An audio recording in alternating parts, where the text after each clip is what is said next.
Dan tentu kami juga meminta kepada MK untuk membatalkan keputusan KPU yang kita sama-sama dengarkan beberapa hari yang lalu, dan memerintahkan KPU untuk menyelenggarakan pemilihan pemungutan suara ulang seperti yang kami minta.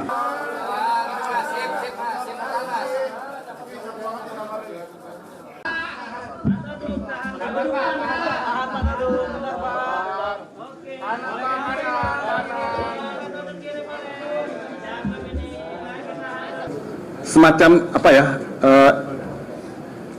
indikasi ya. Kemudian juga tentu karena ada diskualifikasi, kita juga memohon pemungutan suara ulang di seluruh TPS di Indonesia. Jadi bukan di satu tempat atau dua tempat, tapi di seluruh Indonesia.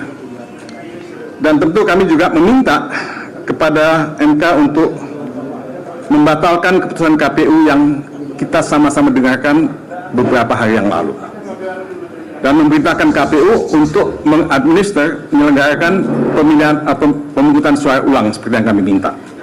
Nah, saudara-saudara, ini intinya yang kami minta. Tapi saya ingin mengajak teman-teman untuk melihat apa sih sebetulnya persoalan yang kita hadapi. Ya, karena menurut saya kita dalam satu momen ya yang sangat menentukan dalam kehidupan kita berbangsa dan bernegara ini. Kita ini mau membawa bangsa ini kemana? Kita ini mau membawa negara ini kemana? Demokrasi itu penting, supremasi hukum itu penting, konstitusi itu penting, dan kita tidak ingin itu diinjak-injak. Kita tidak ingin itu dilanggar. Ya, nah kita melihat asal muasal ini semua adalah nepotisme. Sekali lagi saya ucapkan, nepotisme yang membuahkan abuse of power, penyalahgunaan kekuasaan yang terkoordinasi.